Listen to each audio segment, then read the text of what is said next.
இணைந்திருக்கிறோம். சிறிய விளம்பர இடைவேளையை தொடர்ச்சியாக நிகழ்ச்சியில் யாழ் குடா நாட்டிலிருந்து வெளிவந்திருக்கக்கூடிய 4 பத்திரிகைகளின் செய்திகளின் மேற்பார்வையோடு இணைந்திருக்கலாம். முதலில் ஈழநாடு மற்றும் வலம்புரி நாடுகளின் செய்திகளை பார்க்கலாம். ஈழநாட்டு பத்திரிகையின் இன்றைய பிரதான செய்தியாக யாழில் இராணுவ சட்டத்தை கையில் எடுக்க அனுமதியும் தையிட்டி திஸ்ஸவிகாரை கட்டுமானம் குறித்து சபையில் கஜேந்திரகுமார் எம்பி சுட்டிக்காட்டு. இராணுவத்தினர் சட்டத்தை கையில் எடுப்பதற்கு அனுமதிக்க முடியாது என தமிழ் தேசிய மக்கள் முன்னணியின் தலைவரும் யாழ் மாவட்ட பாராளுமன்ற உறுப்பினரும் கஜேந்திரகுமார் பொன்னம்பலம் தெரிவித்துள்ளார் என்றவாறு ஈழநாட்டு பத்திரிகையின் பிரதான செய்தி காணப்படுகிறது. தொடர்ந்து வலம்புரி நாளிதழின் பிரதான செய்தியை பார்க்கலாம். வலம்புரி நாளிதழுடைய பிரதான தலைப்பு செய்தியாக நடுவே பாய வேண்டாம், இங்கே சண்டித்தனம் கூடாது, பாராளுமன்றத்தில் நேற்று அமைதியின்மை பிரதி சபாநாயகரை பார்த்து நடுவே பாய வேண்டாம் என்று எதிர்க்கட்சி தலைவர் கூறிய போது அதற்கு சபை முதல்வர் எதிர்ப்பு தெரிவித்து இங்கே சண்டித்தனம் கூடாது என தெரிவித்தார். பாராளுமன்றத்தில் அமைதியின்மை ஏற்பட்டது. பாராளுமன்றத்தில் நேற்று எதிர்க்கட்சி தலைவர் சஜித் பிரேமதாசா ஊடகவியலாளர் லசந்த விக்ரமதுங்க கொலை சம்பவம் தொடர்பில் பிரதமரிடம் கேள்வி எழுப்பி உரையாற்றி கொண்டிருந்த போது சபைக்கு தலைமை தாங்கிய பிரதி சபாநாயகர் முகமது ரிஸ்வி சாலி உங்கள் 27 கீழ் 2 உரையாற்றுங்கள் என தெரிவித்த போதும் நடுவே பாய வேண்டாம் என கூறிவிட்டு தனது உரையை சஜித் தொடர்ந்தார் என்று அந்த செய்தி தொடர்ந்து செல்கிறது. அதே போல கட்டமிடப்பட்ட செய்திகளாக லசந்த படுகொலை வழக்கு ஊடகவியலாளர்கள் போராட்டம் என்ற செய்தியும், கடன் திட்டத்தின் முன்னேற்றம் குறித்து IMF பிரதிநிதிகளுடன் ஜனாதிபதி கலந்துரையாடல் என்ற புகைப்படம் தாங்கிய செய்தியும் வலம்புரியினுடைய முற்பக்க செய்திகளுக்குள் காணப்படுகிறது. தொடர்ச்சியாக அறகலைய போராட்டத்தின் போது தமது இல்லங்கள் சேதமடைந்ததாக தெரிவித்து நட்ட ஈடு பெற்ற 43 எம்பிக்களின் பெயர் பட்டியல் வெளியீடு. 2022 ஆண்டு அறகலைய போராட்டத்தின் போது தமது இல்லங்கள் சேதமடைந்ததாக தெரிவித்து நட்ட ஈடு பெற்றுக்கொண்ட 43 பாராளுமன்ற உறுப்பினர்களின் பெயர் பட்டியல் மற்றும் அவர்கள் பெற்றுக்கொண்ட தொகை நேற்று பாராளுமன்றத்தில் முன்வைக்கப்பட்டது. ஆளும் கட்சியின் பிரதம கரோடா அமைச்சர் டாக்டர் நலிந்த ஜெயதிசவினால் இவை குறித்து சபையில் தெரிவிக்கப்பட்டது. அதே போல அந்த 43 பேர்களுடைய பெயர் விவரமும் அவ்வளவு பணம் பெற்றிருக்கிறார்கள் என்பதும், குறிப்பாக குறைந்தது 14 லட்சம் தொடக்கம் கூடிய அளவு 959 லட்சம் வரை நட்ட ஈடு பெற்றிருக்கிறார்கள் என்று அந்த செய்தி காணப்படுகிறது. குறிப்பாக அறகலைய போராட்டத்தின் போது போராட்ட மக்களால் இந்த ஊழல் அரசினுடைய இல்லங்கள் உடைமைகள் சேதப்படுத்தப்பட்டது. அதற்கான நட்ட ஈடுகளை பெற்றுக்கிறார்கள். அவையெல்லாம் கோடிக்கணக்காக இருக்கும் பொழுது பிறகு இந்த அரசாங்கத்திலே மீண்டும் ஒரு ஊழல் நடந்து இருக்கிறது என்பது ரீதியாகத்தான் அந்த செய்தி காணப்படுகிறது. அதே போல பாராளுமன்றை விட்டு வெளியேற்ற நேரிடும் அர்ச்சுனாவை எச்சரித்த பிரதி சபாநாயகர் என்ற செய்தி, சபையில் அமைதியற்ற முறையில் நடந்து கொண்ட யாழ் மாவட்ட பாராளுமன்ற உறுப்பினர் மருத்துவர் ராமநாதன் அர்ச்சுனாவை சபையிலிருந்து வெளியேற்ற நேரிடும் என்று பிரதி சபாநாயகர் ரிஸ்வி சாலிம் கடுமையாக எச்சரித்தார் என்று அந்த செய்தி காணப்படுகிறது. அதே போல ஏனைய கட்டமிடப்பட்ட செய்திகளாக ஈஸ்டர் தாக்குதல் எனக்கு எதுவும் தெரியாது கோட்டபாய என்ற செய்தியும், முப்படை தளபதிகள் ஜனாதிபதியுடன் சந்திப்பு என்ற புகைப்படம் தாங்கிய செய்தியும் காணப்படுகிறது. வித்தியா படுகொலை வழக்கு மேன்முறையீட்டு மனுக்களை தொடர நீதிமன்றம் அனுமதி என்ற செய்தியும் வலம்புரியினுடைய முற்பக்க செய்திகளாக இருக்கிறது. தொடர்ச்சியாக ஈழநாட்டினுடைய முற்பக்க செய்திகளை பார்க்கலாம். ஈழநாட்டு பத்திரிகையின் ஏனைய முற்பக்க செய்திகளாக வித்தியா கொலை வழக்கு குற்றவாளிகள் தாக்கல் செய்த மனு மீது விசாரணை ஆகஸ்டில் என்ற ஒரு செய்தியும், யாழ் பல்கலையில் கருப்பு கொடி ஏற்றியோர் மீது சட்ட நடவடிக்கை அரசிடம் கோருகிறார் சரத் வீரசேக என்ற ஒரு செய்தி காணப்படுகிறது. சுதந்திர தினத்தன்று யாழ் பல்கலைக்கழக வளாகத்தில் கருப்பு கொடி ஏற்றியவர்களுக்கு எதிராக அரசாங்கம் சட்ட நடவடிக்கை எடுக்க வேண்டும் என்றவாறு இந்த செய்தி காணப்படுகிறது. தொடர்ந்தும் தையிட்டி 14 ஏக்கர் காணியும் திஸ்ஸவிகாரைக்குரியதே. யாழ் மாவட்ட செயலருக்கு பௌத்த மகா சம்மேளனம் கடிதம் என்று நாங்கள் நேற்றைய தினம் விரிவாக பார்த்த ஒரு செய்தி. ஊடகவியலாளர் லசந்த படுகொலை சட்டமா அதிபரின் பரிந்துரைக்கு எதிராக ஊடகவியலாளர்கள் நேற்று ஆர்ப்பாட்டம். ஊடகவியலாளர் லசந்த விக்ரமதுங்க படுகொலையுடன் தொடர்புடைய சந்தேக நபர்களை விடுதலை செய்வதற்கு சட்டமா அதிபர் பாரிந்த ரணசிங்க பரிந்துரை செய்தமைக்கு எதிர்ப்பு தெரிவித்து ஊடகவியலாளர்கள் இணைந்து உயர் நீதிமன்ற வாயிலில் நேற்று வியாழக்கிழமை ஆர்ப்பாட்டம் ஒன்றை மேற்கொண்டனர் என்றவாறு அந்த புகைப்படம் தாங்கிய செய்தி justice for Lasantha young journalist association என்றவாறு பதாகைகளை தாங்கியவாறு இந்த போராட்டம் இடம்பெற்றதாக இந்த செய்தி காணப்படுகிறது. அதனைத் தொடர்ந்து திஸ்ஸவிகாரைக்கு மாற்று காணியாக வழங்கியிருந்த காணி உறுதிகளில் சிக்கல் என்ற ஒரு செய்தியும், ஆசாத் மௌலானாவின் குற்றச்சாட்டு எதுவுமே தெரியாது என்கிறார் கோட்டா என்ற ஒரு செய்தி காணப்படுகிறது. ஈஸ்டர் ஞாயிறு தாக்குதல்களை நடத்த சதி செய்ததாக முன்னாள் ஜனாதிபதி கோட்ட ராஜபக்ஷ மீது ஆசாத் மௌலானா சுமத்திய குற்றச்சாட்டுகளுக்கு பதிலளித்த முன்னாள் ஜனாதிபதி இந்த குற்றச்சாட்டுகள் குறித்து தனக்கு எதுவுமே தெரியாது என்று பதிலளித்துள்ளார் என்றவாறு இந்த செய்தி காணப்படுகிறது. அதனைத் தொடர்ந்து ஆசாத் மௌலானாவை கைது செய்ய சிஐடிக்கு ஒத்துழைப்பு வழங்க தயார் பிள்ளையான் அறிவிப்பு என்ற ஒரு செய்தியும், வட்டுக்கோட்டை வயோதிப பெண்ணிடம் நூதனமான முறையில் பணம் கொள்ளை என்ற ஒரு செய்தி, அந்த நகையை கொள்ளை செய்தவருடைய புகைப்படம், அதாவது அவருடைய மோட்டார் வாகன இலக்கம் பதித்த ஒரு புகைப்படம் இந்த ஈழநாட்டு பத்திரிகையில் பிரசுரிக்கப்பட்டுள்ளது. இவைதான் ஈழநாட்டு பத்திரிகையின் முற்பக்க செய்திகளாக காணப்படுகிறது. தொடர்ச்சியாக இரு நாளிதழிலும் உட்பக்க செய்திகளை பார்க்கலாம். அதிகாரத்தை பாவித்து நட்டஈடு பெற்றுக் கொண்ட உறுப்பினர்கள் சபையில் பட்டியலை முன்வைத்த நலிந்த ஜாதிச என்ற ஒரு செய்தி நாங்கள் வலம்புரி நாளிதழில் விரிவாக பார்த்த செய்தி. அதனைத் தொடர்ந்து 3 மாதங்களுக்கு முன் காணாமல் போன மோட்டார் சைக்கிள் காட்டு பகுதியில் மீட்பு. வவுனியா மாவட்டத்தில் நேற்று நெல் கொள்வனவுகள் நடக்கவில்லை என்ற ஒரு செய்தி. நேற்றைய தினம் நெல்களுக்கான கட்டுப்பாட்டு விலைகள் அறிவிக்கப்பட்டிருந்த நிலையில் வவுனியா மாவட்டத்தில் நேற்று நெல் கொள்வனவுகள் இடம்பெறவில்லை என்றவாறு இந்த செய்தி காணப்படுகிறது. வறிய மக்களின் பொருளாதாரத்தை அபகரிக்கின்றது யாழ் மாநகர சபை, பழக்கடை வியாபாரிகளை எதிர்த்து போராட்டம். கடந்த 2 நாட்களுக்கு முன்னர் நாங்கள் பத்திரிகைகளில் பார்த்த செய்தி, யாழ் நகரத்தில் வீதி போக்குவரத்துகளுக்கு தடையாக இருக்கக்கூடிய கடைகளை அகற்றுமாறு யாழ் மாநகர சபை அறிவித்திருந்த அறிவித்தலுக்கு எதிராக நேற்றைய தினம் வறிய மக்களின் பொருளாதாரத்தை அபகரிக்கிறது யாழ் மாநகர சபை என்று பழக்கடை வியாபாரிகள் எதிர்ப்பு போராட்டம் ஒன்றை மேற்கொண்டுள்ளனர் என்றவாறு ஒரு புகைப்படம் தாங்கிய செய்தியும் இங்கே காணப்படுகிறது. தொடர்ந்தும் சிவபூமி அறக்கட்டளையால் யாழ் போதனா மருத்துவமனைக்கு 14 புதிய கட்டில்கள் வழங்கப்பட்டன என்ற ஒரு புகைப்படம் தாங்கிய செய்தியும், தனங்கிழப்பு உப்பு உற்பத்தி நிலையத்தை மீளவும் ஆரம்பிப்பதற்கு அரசாங்கம் திட்டம் என்ற ஒரு நிலை. உண்மையில் நாட்டில் எங்கெல்லாம் வளங்கள் இருக்கின்றதோ அந்த வளங்களை சரியாக பயன்படுத்திக் கொள்ள வேண்டும். தட்டுப்பாடுகள் ஏற்படுகின்ற பொழுதுதான் இந்த இடத்தில் இந்த வளத்தை நாங்கள் மீளவும் ஆரம்பிக்கலாம் என்ற திட்டங்கள் எல்லாம் அரசாங்கத்திற்கு வருவது. இந்த நிலையிலாவது இப்படியான திட்டங்களை அரசாங்கம் கொண்டு வருவது கூட ஒரு நல்ல விடயமாகத்தான் இருக்கிறது. இந்த தனங்கிழப்பு உப்பு உற்பத்தி நிலையம் மீளவும் ஆரம்பிக்கப்பட்டது என்று சொன்னால் ஒரு நல்ல விடயமாகத்தான் இருக்கும்.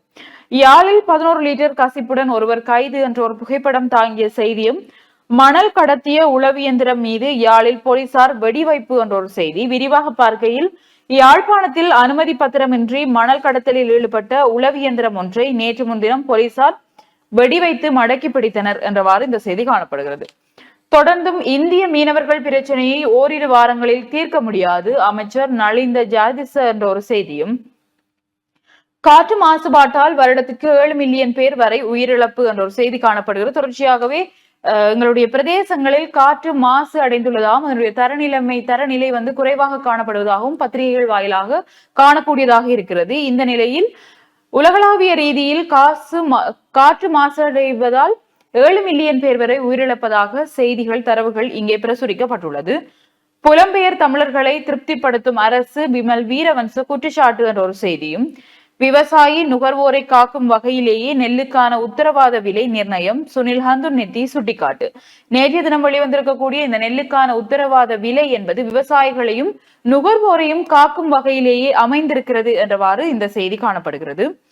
இலங்கையுடன் கைகோர்க்கும் இந்தியாவின் இந்துஸ்தான் பெட்ரோலியம் என்றவாறு ஒரு செய்தியோடு, டிஜிட்டல் ஏற்றுமதி மூலம் வருடத்துக்கு $5 மில்லியன் ரூபாய் ஈட்டலாம் என்ற ஒரு செய்தியும் இங்கே காணப்படுகிறது. அதனைத் தொடர்ந்து கட்டமிடப்பட்ட செய்தியாக அர்ச்சுனா கூறிய கருத்திற்கு பிரதி சபாநாயகர் கண்டனம் என்ற ஒரு செய்தி பிரசுரிக்கப்பட்டுள்ளது. விரிவாக பார்க்கையில், பாராளுமன்ற உறுப்பினர் ராமநாதன் அர்ச்சுனா பாராளுமன்றில் நேற்று முன்தினம் வெளியிட்ட கருத்திற்கு பிரதி சபாநாயகர் ரிஷ்வி சாலி தமது கண்டனத்தை வெளியிட்டார். நேற்று முன்தினம் சிறப்புரிமை கேள்வியை எழுப்பிய பாராளுமன்ற உறுப்பினர் ராமநாதன் அர்ச்சுனா சபாநாயகருக்கும் பாராளுமன்ற நிர்வாகமும் வெட்கமடைய வேண்டும் என தெரிவித்திருந்தார். இந்த நிலையில் நேற்று பாராளுமன்றில் கருத்துரைத்த எதிர்க்கட்சித் தலைவர் சஜித் பிரேமதாச, ஊடகவியலாளர் லசந்த விக்ரமதுங்கவின் கொலையுடன் தொடர்புடைய சந்தேக நபர்கள் கைது செய்யப்பட வேண்டும் என வலியுறுத்தினார். இதன்போது குறுக்கிட்ட பிரதி சபாநாயகர் தமது உரையில் பாய வேண்டாம் என எதிர்க்கட்சி தலைவரை தெரிவித்தார். இதனை அடுத்து எழுந்த சபை முதல்வர் பிமல் ரத்நாயக்க பாராளுமன்றில் சபாநாயகருக்கு மதிப்பளிக்க வேண்டும் எனவும் எதிர்க்கட்சி தலைவர் பிரயோகித்த வார்த்தைகளை மீளப்பெற வேண்டும் எனவும் குறிப்பிட்டார். இதற்கு கருத்துரைத்த பிரதி சபாநாயகர் ரிஸ்வி சாலி, தமக்கு மதிப்பளிக்க விட்டாலும் சபாநாயகரின் ஆசனத்துக்கு மதிப்பளிக்கப்பட வேண்டும் என தெரிவித்தார். எதிர்க்கட்சி தலைவர்கள் கருத்தும் நேற்று முன்தினம் பாராளுமன்றில் ராமநாதன் அர்ச்சுனா முன்வைத்த கருத்தும் சபாநாயகரை அவமதிக்கும் வகையிலே அமைந்திருந்ததாக தெரிவிக்கப்படுகிறது. பாராளுமன்ற உறுப்பினர்கள் தங்களுக்கான மரியாதைகளை போலீசாரிடமும் பொதுமக்களிடமும் எதிர்பார்க்கின்ற பொழுது அவர்களுக்கு மேல் இருப்பவர்களுக்கும் அவர்கள் மரியாதை கொடுக்க வேண்டும் என்பதை அடிப்படையில் அவர்களுக்கு தெரிந்திருக்க வேண்டும் என்பதுதான் உண்மையான ஒரு விடயம். அவர்களுக்கு பொதுமக்களுக்கான பிரச்சனைகளே தெரியாத பட்சத்தில் இதையும் யார்தான் சொல்லி உரைப்பார்கள்? இப்படி இருக்கையில் நாங்கள் மேலதிகமாக செய்திகளை பார்க்கலாம். வலம்புரி நாளிதழின் உட்பக்க செய்திகளோடு இணைந்திருக்கலாம். வலம்புரி நாளிதழ் உட்பக்க செய்திகளுக்குள் எனவே பார்த்த போல யாழ் பழக்கடை வியாபாரிகள் மாநகர சபைக்கு எதிராக போராட்டம். யாழ் மாநகர சபையின் செயற்பாட்டை கண்டித்து யாழ் மத்திய பேருந்து நிலைய வளாகத்தின் பின்புறமாக வைரவர் கோயில் வீதியில் உள்ள பழக்கடை வியாபாரிகள் போராட்டம் ஒன்றை முன்னெடுத்துகிறார்கள். குறித்த போராட்டம் நேற்று வியாபாரிகளின் கடை தொகுதியின் முன்றலில் இடம்பெற்றிருக்கிறது. தங்களது கடைகளுக்கு முன்னால் அளவிடும் நடவடிக்கைகள் மேற்கொள்ளப்பட்டுள்ளதால் வியாபாரிகள் போராட்டத்தை முன்னெடுத்துள்ளதாக தெரிவிக்கப்படுகிறது. தற்காலிக கடைகளை அமைத்து பழங்களை விற்பனை செய்து வரும் குறித்த வியாபாரிகள் இந்த மனிதாபிமானமற்ற செயற்பாட்டால் தமது குடும்ப வருமானம் முழுமையாக மாநகர சபையால் பறிக்கப்படுவதாக சுட்டிக்காட்டியுள்ளனர். இதே நேரம் வாழ்வாதாரத்தினை அடிப்படையாக கொண்டும் கடைகளை அமைத்து ஏறக்குறைய 15 ஆண்டுகளுக்கு மேலாக நாம் தொழிலில் ஈடுபட்டு வருவதாகவும் அவர்கள் தெரிவித்தார்கள். அண்மையிலே யாழ் இந்த கிளீன் ஸ்ரீலங்கா திட்டத்தின் மூலம் யாழ் மாநகர சபை மற்றும் வடக்கு மாகாண ஆளுநர் இணைந்து பேருந்து நிலையத்தை பார்வையிட்ட போது பேருந்து நிலையத்துக்கு உள்ளே இருக்கக்கூடிய கடைகள் அகற்றப்பட வேண்டும் என்றும் சூழ உள்ள புறச்சூழல் துப்புரவாக பேணப்பட வேண்டும் என்றும் தெரிவிக்கப்படுகிறது. அதனுடைய பிரதிபிம்பமாகத்தான் இந்த அளவீட்டு பணிகள் ஆரம்பிக்கப்பட்டிருக்கிறது. எனவே தங்களுடைய வாழ்வாதாரம் பாதிக்கப்படும் என்றும் தற்காலிகமாக கடைகளை அமைத்திருக்கக்கூடிய பழக்கடை வியாபாரிகள் நேற்று ஆர்ப்பாட்டம் ஒன்றில் ஈடுபட்டிருக்கிறார்கள் என்று அந்த செய்தி காணப்படுகிறது. அதே போல லசந்த படுகொலை விசாரணை அவசியம் எதிர்க்கட்சி தலைவர் சஜித் என்ற செய்தியும், அர்ச்சுனா அமைச்சர் சந்திரசேகர் பாராளுமன்றில் வார்த்தகம் என்று குறிப்பாக யாழ்ப்பாண பாராளுமன்ற உறுப்பினராக இருக்கக்கூடிய அர்ச்சுனா தொடர்ச்சியாக பாராளுமன்றத்திலே வாய்த்தர்க்கம் அவையிலே பேசுகிறார் இல்லையோ தர்க்கங்களில் ஈடுபடுகிறார் என்று அது ஒரு ஆரோக்கியமான தர்க்கமாகவும் இல்லை என்று பாராளுமன்றத்திலிருந்து தொடர்ச்சியாக விமர்சனங்கள் இருந்த வண்ணமே இருக்கிறது. குறிப்பாக நேற்றைய தினமும் அர்ச்சுனா அமைச்சர் கடத்தொழில் அமைச்சர் சந்திரசேகருடன் தர்க்கத்தில் ஈடுபட்டிருக்கிறார் என்றும் பாராளுமன்ற உறுப்பினர் அர்ச்சுனா ராமநாதன் அமைச்சர் ராமலிங்கம் சந்திரசேகருக்கும் இடையில் நேற்று வாய்த்தர்க்கம் ஏற்பட்டுள்ளது. பாராளுமன்றத்தில் அமைச்சர் ராமலிங்கம் சந்திரசேகர் தனது உரை நேரத்தின் போது அண்மையில் ஜனாதிபதி யாழ்ப்பாணத்திற்கு விஜயம் மேற்கொண்டிருந்தமை தொடர்பில் கருத்து தெரிவித்துக் கொண்டிருந்தார். இதன்போது இடையில் பாராளுமன்ற உறுப்பினர் ராமநாதன் அர்ச்சுனா குறுக்கிட்டு பேசிய போது இருவருக்கும் இடையில் வாய்த்தர்க்கம் ஏற்பட்டது. இந்நிலையில் உங்களைப் போல முகப்புத்தகத்தில் அனைத்தையும் பகிர்ந்து கொண்டு எங்களால் படம் காட்ட முடியும், ஆனால் நாங்கள் அதை செய்வதில்லை என சந்திரசேகர் குறிப்பிட்டுள்ளார். அத்துடன் அவர் தனக்கான உரை நேரத்தை பெற்றுக்கொண்டு பின்னர் உரையாற்றுமாறு அர்ச்சுனாவை வலியுறுத்தினார். மேலும் எதிர்க்கட்சி தலைவருக்கும் உங்களுக்கான நேரத்தை பெற்றுக்கொண்டு பேசுங்கள் என்றும் கூறியிருக்கிறார் என்று அந்த செய்தி காணப்படுகிறது. அதே போல வட்டுக்கோட்டையில் பெண்ணிடம் ரூபாய் 50,000 கொள்ளை என்ற செய்தியும் காணப்படுகிறது. விளையாட்டுச் செய்திகளுக்குள் இந்துக்களின் சமர் இன்று யாழ் இந்துவில் ஆரம்பம். யாழ்ப்பாணம் இந்து கல்லூரி, கொழும்பு பம்பலப்பட்டி இந்து கல்லூரிகளுக்கு இடையிலான 14வது வருடாந்த இந்துக்களின் சமர் என வர்ணிக்கப்படும் கிரிக்கெட் போட்டி இன்று வெள்ளிக்கிழமை ஆரம்பமாக உள்ளது. யாழ் இந்து கல்லூரி மைதானத்தில் இடம்பெறவுள்ள இந்த போட்டியானது நாளை சனிக்கிழமை வரை இடம்பெற உள்ளது. கடந்த வருடம் இடம்பெறும் போட்டியில் யாழ்ப்பாணம் இந்து கல்லூரி வெற்றி பெற்றமை குறிப்பிடத்தக்கது என்ற அந்த செய்தியும் காணப்படுகிறது. அதே போல சாம்பியன் டிராபி போட்டிக்கு இந்தியா பாகிஸ்தான் மோதலுக்கு மவுசு என்ற செய்தியும் காணப்படுகிறது. அதே போல இன்றைய கட்டுரையாக தென்னை செய்கையாளர்களே, தென்னையினை அழிக்க மீண்டும் பீடை வந்துவிட்டது. அதுதான் தென்னை வெள்ளை ஈ, கோகோனட் ஒயிட் ஃப்ளை. தேங்காய் விலை ஏற்றத்தினை தடுக்க உடன் செயற்படுங்கள் என்று சத்திய ஏந்திரன் ஓய்வு நிலை உதவி பிராந்திய முகாமையாளர் தென்னை பயிற்சிகை சபை யாழ்ப்பாணம் அவருடைய கட்டுரை பிரசுரிக்கப்படுது. குறிப்பாக கடந்த வருடமும் இந்த தென்னை வெள்ளையினுடைய தாக்கத்தினால் பல தென்னை மரங்கள் கருகியது, தேங்காய் உற்பத்தி குறைந்தது, தேங்காய் விலை கூடியது. அதே போல இம்முறை தேங்காய் விலை ஏற்கனவே அதிகரித்துள்ள நிலையில் மீண்டும் இந்த காலப்பகுதியிலே தென்னை வெள்ளையினுடைய செயற்பாடுகள் அல்லது பெருக்கம் அதிகரித்திருப்பது என்பதும் தேங்காயினுடைய தட்டுப்பாட்டை மேலும் அதிகரிக்க போகிற விடயமாகத்தான் இருக்கிறது என்று அந்த கட்டுரையும் தொடர்ந்து செல்கிறது. அதே போல காற்று மாசுபாட்டால் இறப்பு எண்ணிக்கை அதிகரிப்பு. சுவாச மருத்துவர்கள் சங்கம் காற்று மாசுபாட்டால் ஏற்படும் பல்வேறு நோய்களால் உலகளவில் உயிரிழப்பவர்களின் எண்ணிக்கை அதிகரித்துள்ளதாக சுவாச மருத்துவர்கள் சங்கம் தெரிவித்திருக்கிறது என்ற செய்தியும் காணப்படுகிறது. போதனா மருத்துவமனையின் தேவைப்பாடுகள் தொடர்பில் ஆராய்வு என்ற புகைப்படம் தாங்கிய செய்தியும் காணப்படுகிறது. அதே போல தனியார் நிறுவனங்களுடான பட்டப்படிப்புகள் தொடர்பில் விசேட கவனம் கல்வி அமைச்சர் என்ற செய்தி. தொடர்ச்சியாக வெளிநாட்டு செய்திகளை பார்த்தால் காசாவில் இன சுத்திகரிப்புகளை தவிர்க்குமாறு ஐநா எச்சரிக்கை. காசாவில் இன சுத்திகரிப்புகளை மேற்கொள்ளும் திட்டங்களை தவிர்க்குமாறு ஐக்கிய நாடுகள் சபையின் பொதுச் செயலாளர் அண்டோனியோ குட்டரஸ் நேற்று முன்தினம் புதன்கிழமை அமெரிக்க ஜனாதிபதி டொனால்ட் ட்ரம்பிடம் தெரிவித்தார் என்ற செய்தியும், அமெரிக்காவை தொடர்ந்து விலகியது இஸ்ரேல் வெளியானது அதிரடி அறிவிப்பு. அமெரிக்காவுக்கு பதிலடி கொடுக்கும் வகையில் பொருளாதார உச்சி மாநாட்டை நடாத்தும் கனடாவுக்கும் அமெரிக்காவுக்கும் இடையிலே புதிய பனிப்போர் ஒன்று ஆரம்பிக்கப்படுகிறது. குறிப்பாக புதிய ஜனாதிபதியாக ட்ரம்ப் பொறுப்பேற்ற பிறகு இந்த கனடாவிற்கும் அமெரிக்காவுக்கும் இருக்கக்கூடிய பனிப்போர் என்பது உச்சம் தொடுக்கும் நிலையிலே அமெரிக்காவுக்கு பதிலடி கொடுக்கும் வகையிலே பொருளாதார உச்சி மாநாட்டை கனடா நடாத்த தொடங்கி இருக்கிறது. குறிப்பாக தங்களுடைய உற்பத்தி பொருட்களுக்கு 25% வரியை அதிகரித்திருக்கிற நிலையிலே கனேடியர்களின் உற்பத்தி பொருட்கள் எங்களுக்கு தேவையில்லை என்று அமெரிக்கா குறிப்பிட்டது. அதே போல அதற்கு பதிலடி கொடுக்கும் வகையில் பொருளாதார உச்சி மாநாடு ஒன்றை கனடா ஒழுங்கு செய்து வருவதாக அந்த செய்தி காணப்படுகிறது. தொடர்ச்சியாக வலம்புரி நாளினுடைய வெளிநாட்டு செய்திகளை தொடர்ந்து ஈழநாட்டு பத்திரிகையினுடைய வெளிநாட்டு செய்திகளை பார்த்துவிட்டு நாங்கள் வரலாம். ஈழநாட்டு பத்திரிகையின் உலக செய்திகள் பக்கத்தில் ஈரான் என்ற நாடே இருக்காது, முற்றாக அழித்து ஒழிக்கப்படும் அமெரிக்க ஜனாதிபதி ட்ரம்ப் கடும் எச்சரிக்கை.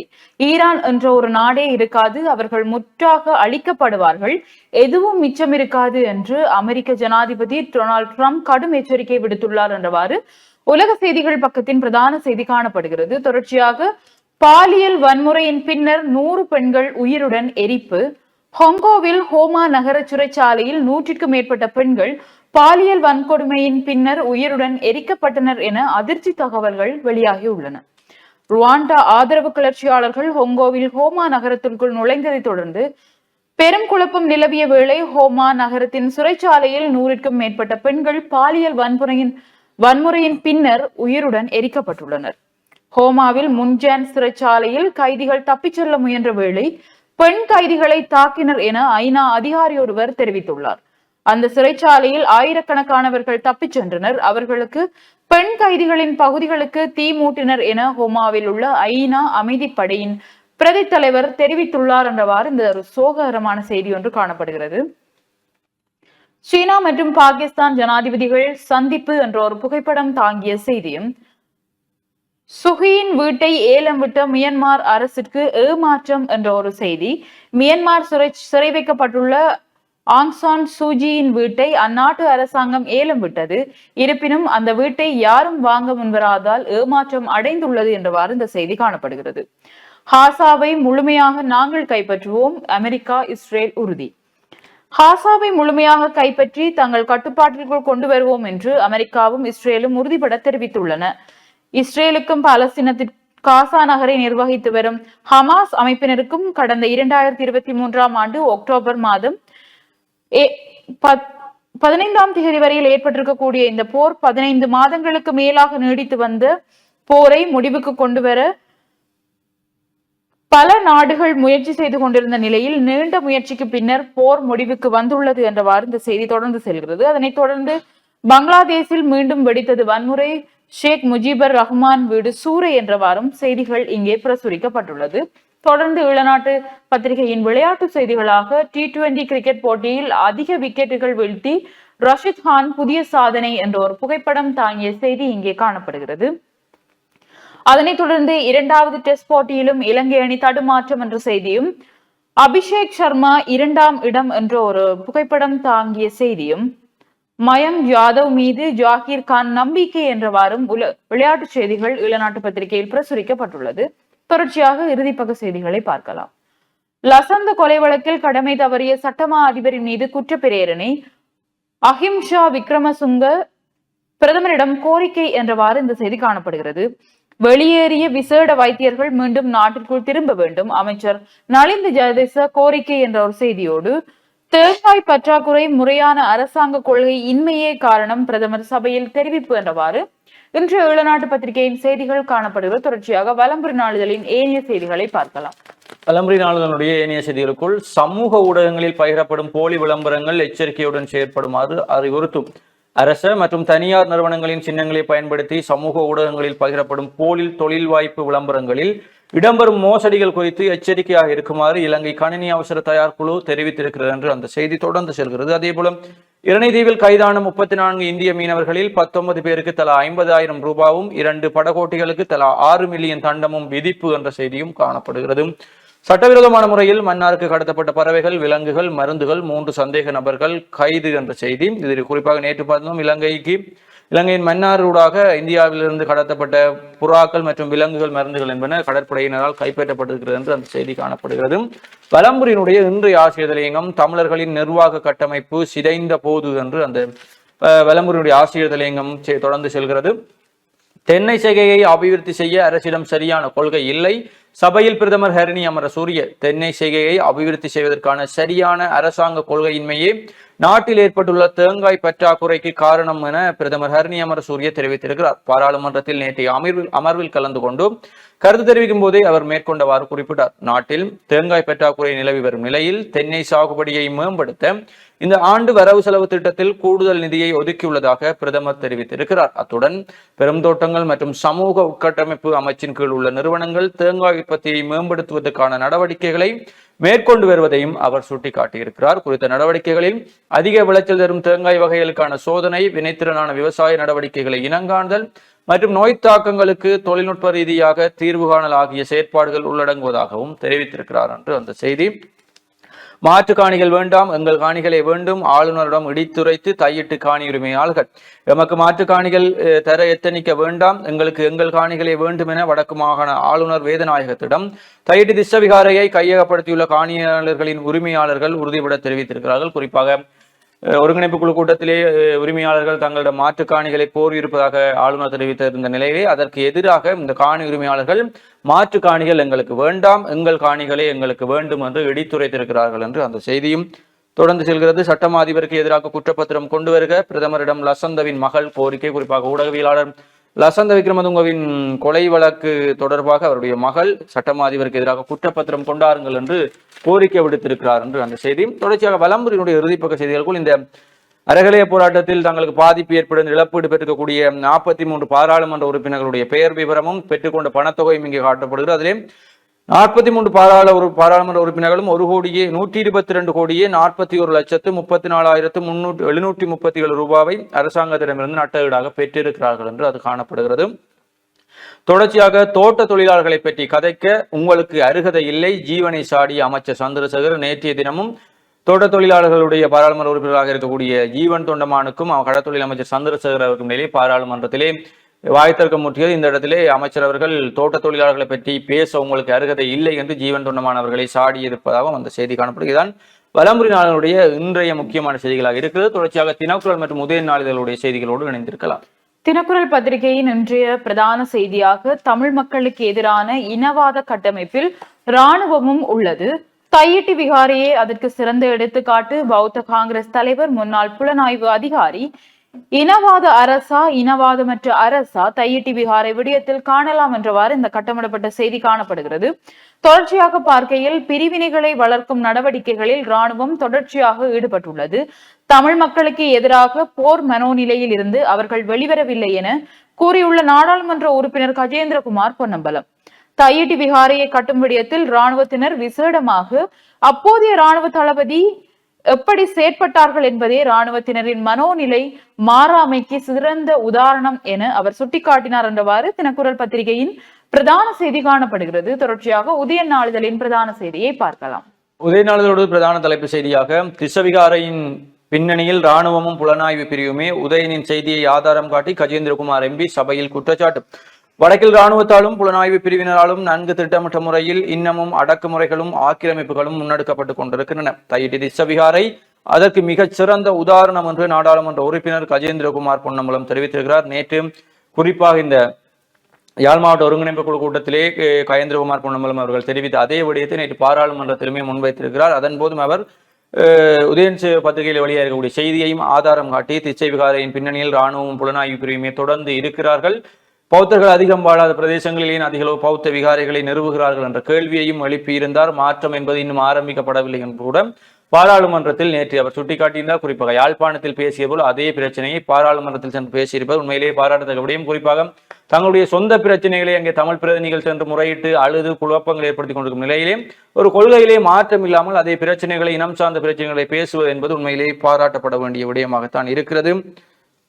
இப்போதும் அர்ச்சுனா எம்பி பொதுச் சேவையில் மேன்முறையீட்டு நீதிமன்றத்தால் அணைக்கப்பட்டது சத்திய கடதாசி என்ற செய்தியும், லசந்தாவுக்கு நீதி கோரி நேற்று ஆர்ப்பாட்டம் என்ற செய்தியும் முற்பக செய்திகளாக இருக்கிறது. அதே போல நாங்கள் ஏலவி பார்த்தது போல அறகலைய போராட்டத்துக்கு சொத்தளித்தவர்களுக்கு 43 நாடாளுமன்ற உறுப்பினர்கள் 122 கோடி இழப்பீடு பெற்றிருக்கிறார்கள் என்று 43 பாராளுமன்ற உறுப்பினர்களும் சொத்து இழப்பு ஏற்பட்டது என்று 122 கோடி ரூபாவை இழப்பீடு பெற்றார்கள் என்ற செய்தியும், தேசிய கொடி அவமதிப்பு யாழ் பல்கலைக்கழக மாணவர்களை உடனடியாக கைது செய்க சரத் வீரசேகர வலியுறுத்துகின்ற செய்தியும், பிரபாகரனை மீட்கவே முயன்றதாம் மேற்கு என்று பிரபாகரனை உயிருடன் கொண்டு செல்வதை மேற்குலக நாடுகள் முற்பட்டன, அதற்கு மகிந்த இடமளிக்கவில்லை, மேற்குலகை பகைத்து கொண்டுதான் மகிந்த இப்போரை முடித்து வைத்தார் என்று அமைச்சர் சரத் வீரசேகரம் தெரிவித்திருக்கிறார் என்ற செய்தியும், வித்தியா படுகொலை குற்றவாளிகளின் மேன்முறையீட்டை விசாரணைக்கு எடுக்க தீர்மானம் என்ற செய்தியும், ஆசாத் மௌலானா முன்வைத்த குற்றச்சாட்டுகள் எவற்றையும் அறியவில்லையாம் கோத்தா என்ற செய்தியும் உதயனுடைய முற்பக்க செய்திகளாக இருக்கிறது. தொடர்ச்சியாக தினக்குரலுடைய முற்பக்க செய்திகளை பார்க்கலாம்.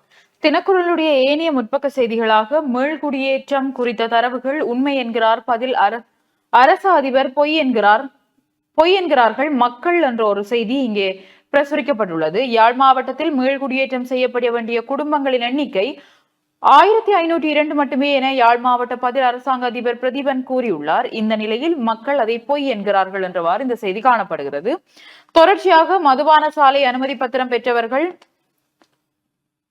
யார், ஓரிரு நாட்களில் பட்டியல் வெளியாகுமாம் என்ற ஒரு செய்தி ஒன்று இங்கே பிரசுரிக்கப்பட்டுள்ளது. அதிகம் மர்மம் நிறைந்த ஒரு செய்தியாக இந்த மதுபான சாலை அனுமதி பத்திரம் பெற்றவர்களின் பெயர் பட்டியல் இருக்கிறது என்று எப்பொழுது வரும் என்று பலரும் காத்திருக்கக்கூடிய நிலையில் ஜனாதிபதி தேர்தல் தொடங்கி பிறகு பாராளுமன்ற தேர்தல், உள்ளூராட்சி சபை தேர்தல்கள் வரும்பொழுது இந்த விடயங்கள் உடனடியாக பேசு பொருளாக மாறும். இப்ப இனி உள்ளூராட்சி சபை தேர்தல் வரும்பொழுது அதற்கும் இது பேசு பொருளாக மாறும். அதுக்கு பிறகு அது ஓய்ந்து போய் பிறகு மாகாண தேர்தல் வரும்பொழுது, மாகாண சபை தேர்தல் வரும்பொழுது அப்பொழுதும் இது பேசு பொருளாக மாறும்.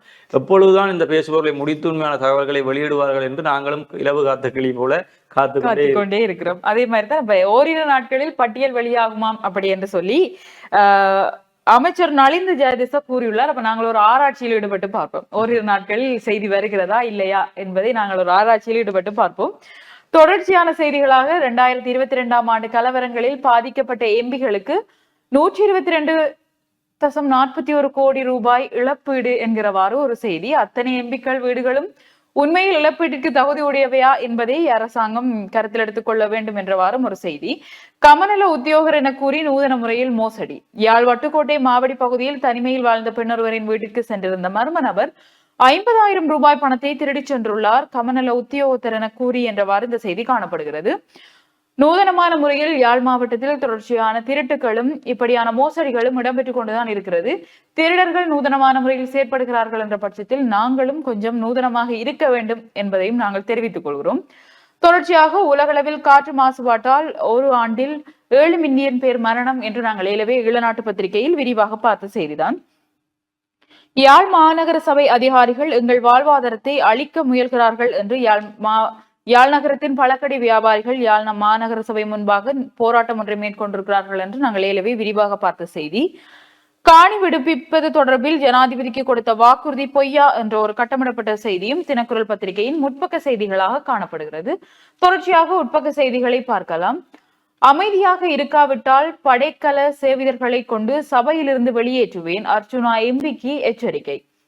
விரைவாக பார்க்கையில் நாடாளுமன்ற அவையில் அமைதியற்ற முறையில் நடந்து கொண்ட படைக்கல சேவிதர்களை கொண்டு உங்களை சபையிலிருந்து வெளியேற்றுவேன் என நாடாளுமன்ற உறுப்பினர் அர்ச்சுனாவை பிரதி சபாநாயகர் ரிஷ்வி சாலி எச்சரித்துள்ளார் என்றவாறு இந்த செய்தி காணப்படுகிறது.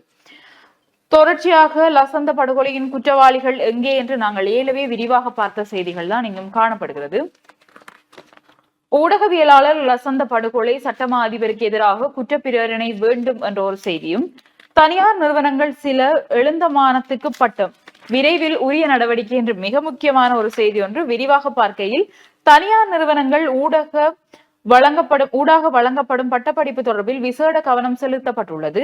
வெகு விரைவில் உரிய நடவடிக்கைகள் எடுக்கப்படும் என பிரதமரும் கல்வி அமைச்சருமான ஹலாநிதி ஹரணி அமரசூரிய தெரிவித்துள்ளார். பாராளுமன்றத்தில் நேற்று நடைபெற்ற அமர்வில் வாய்மூல விடைக்கான வினாக்கள் வேளையின் போது மேற்கொண்டவாறு குறிப்பிட்டுள்ளார். இலங்கையில் கொழும்பு பல்கலைக்கழகம், யாழ்ப்பாண பல்கலைக்கழகம், பேராதனை பல்கலைக்கழகம் மற்றும் திறந்த பல்கலைக்கழகம் ஆகிய 4 அரசு பல்கலைக்கழகங்கள் ஊடாக சட்டமானி பட்டப்படிப்பு வழங்கப்படுகிறது. 2020 ஆண்டு முதல் 2023 ஆண்டு வரையான காலப்பகுதியில் கொழும்பு பல்கலைக்கழகத்தில் 740 பேர் சட்டமானி பட்டப்படிப்பையும், பேராதனை பல்கலைக்கழகத்தில் 197 பேர் சட்டமானி பட்டப்படிப்பையும், யாழ்ப்பாண பல்கலைக்கழகத்தில் 212 பேர் சட்டமானி பட்டப்படிப்பையும், திறந்த பல்கலைக்கழகத்தில் 1625 பேர் சட்டமானி பட்டப்படிப்பையும் பூர்த்தி செய்துள்ளனர். ஸ்ரீ ஜெயவர்த்தனபுர பல்கலைக்கழகத்தில் சட்டப்பீடத்தை ஸ்தாபிப்பதற்கான பரிந்துரைகளை பல்கலைக்கழக மானியங்கள் ஆணைக்குழுவிற்கு முன்வைக்கப்பட்டுள்ளது. தற்போது தரவு கட்டமைப்புகள் மீளாய்வு செய்யப்பட்டு வருகின்றது. வெகு விரைவில் புதிய சட்டப்பீடம் ஸ்தாபிக்கப்படும். சட்டக்கல்லூரி கல்வி அமைச்சின் விடயத்தானத்திற்குள் உள்ளடங்காது. சட்டக்கல்லூரி சுயாதீன முறையில் செயல்படுகிறது. ஒரு சில தனியார் நிறுவனங்கள் எவ்விதமான கொள்கை மற்றும் கண்காணிப்புகள் எதுவும் இல்லாமல் செயற்படுகின்றன. பட்டங்களும் வழங்கப்பட்டு கொண்டிருக்கின்றது. ஆகவே இவ்வாறு செயல்படும் நிறுவனங்கள் தொடர்பில் உயர்கல்வி அமைச்சு மட்டத்தில் விசேட கவனம் செலுத்தப்பட்டுள்ளது. வெகு விரைவில் அறிக்கை சமர்ப்பிக்கப்படும் என்கிறார் என்றவாறு இந்த செய்தி காணப்படுகிறது. இதுதான் எங்களுடைய நாட்டில் பல இடங்களில் இடம்பெறக்கூடிய ஒரு நிலையாகவும் இருக்கின்றது. தொடர்ச்சியாக உதயன் நாளிதழின் ஏனைய உட்பக்க செய்திகளை பார்க்கலாம். உதயனுடைய உட்பக்க செய்திகளுக்குள் புதிய அரசமைப்பை எதிர்ப்போம் சரத் வீரசேகர. தற்போதைய சூழ்நிலையில் அரசியலமைப்பு மறுசீரமைப்பு பணி இடம்பெறக்கூடாது. மீறி நல்லாட்சி கால அரசமைப்பு வரைவு கொண்டு வரப்பட்டால் அதனை கடுமையாக எதிர்ப்போம் என்று மஹிந்த ராஜபக்ச அணி உறுப்பினரான முன்னாள் அமைச்சர் சரத் வீரசேகர தெரிவித்துள்ளார். மீண்டும் இனவாத கருத்துக்கள் பலவற்றை தூண்டும் செயற்பாடுகளை சரத் வீரசேகர முன்னெடுத்துக் கொண்டு இருக்கும் ரீதியிலே புதிய அரசியலமைப்பை எதிர்ப்போம் என்றும் அவர் கூறியிருக்கிறது. இங்கு ஒரு பேசுபொருளாக இருக்கிறது. அதே போல மேய்ச்சல் தரவை இன்றி இறக்கும் கால்நடைகள் மன்னாரில் அவலம். குறிப்பாக மன்னாரிலே எங்களுக்கு கண்ணுக்கு தெரியாமல் பல விடயங்கள் நடந்தேறி கொண்டு குறிப்பாக இந்த அதானியினுடைய காற்றாலை திட்டம், கனியமணல் அகழ்வு திட்டம், அங்கே இருக்கக்கூடிய பனை மரங்கள் அளிக்கப்படுகிற திட்டம், அதே நேரம் மேய்ச்சல் திரைகள் இல்லாமல் போவது, இராணுவ காணி ஆக்கிரமிப்புகள் என்று பல விடயங்கள் பேசப்படாமலேயே மன்னார் பிரதேசங்களில் நடந்தேறி கொண்டிருக்கிறது. குறிப்பாக மன்னார் மாந்தை மற்றும் நானாட்டான் பிரதேச செயல பிரிவுக்குட்பட்ட பகுதிகளில் மேய்ச்சல் திரை பிரச்சனை நீண்ட காலமாக நீடிக்கும் நிலையில் அண்மை காலமாக அதிகளவான கால்நடைகள் செத்து மடிகின்றன என்று கால்நடை வளர்ப்பாளர்கள் கவலை வெளியிட்டிருக்கிறார்கள் என்று அந்த செய்தி தொடர்ந்து செல்கிறது. அதே போல தேங்காய் சொட்டுகள் இறக்குமதிக்கு அனுமதி. தேங்காய் எண்ணெய் உற்பத்திக்காக சுமார் 200 மில்லியன் தேங்காய்களுக்கு சமனான கொள்வளவை கொண்டுள்ள தேங்காய் சொட்டுகளை இறக்குமதி செய்வதற்கு அமைச்சரவை அங்கீகாரம் வழங்கி இருக்கிறது. இந்த கொப்பரா வடிவிலே தேங்காய்களை இறக்குமதி செய்வதற்கான செயற்பாடுகளும் முன்னெடுக்கப்பட்டு வருகிறது என்ற செய்திதான் காணப்படுகிறது. அதே போல ஏனைய உட்பக்க செய்திகளை பார்க்கும்போது வறிய மக்களின் பொருளாதாரத்தை அபகரிக்கின்றது யாழ் மாநகர சபை, பழக்கடை வியாபாரிகள் போராட்டம் என்ற செய்தி. இது ஏற்கனவே பார்த்தது போல. அதேபோல் குளிருக்கு மூட்டிய தீ பற்றியது உடையில் யுவதி பரிதாப சாவு, மன்னாரில் சம்பவம் என்ற செய்தியும் காணப்படுகிறது. குளிருக்காக மூட்டிய தீ உடையில் பற்றியதால் அங்கு எரிந்திருக்கிறார் என்ற செய்தி காணப்படுகிறது. இவைதான் இன்றைக்கு தினக்குரல் நாளிதழ் தாங்கி இருக்கக்கூடிய செய்திகளாகவும் யாழிலிருந்து பிரசுரிக்கப்பட்டிருக்கக்கூடிய ஏனைய பத்திரிகைகள் தாங்கி இருக்கக்கூடிய செய்திகளாகவும் காணப்படுகிறது. தொடர்ந்து இணைந்திருங்கள் நேயர்களே. சிறிய ஒரு விளம்பர இடைவேளைக்கு பிறகு மீண்டும் சந்திப்போம்.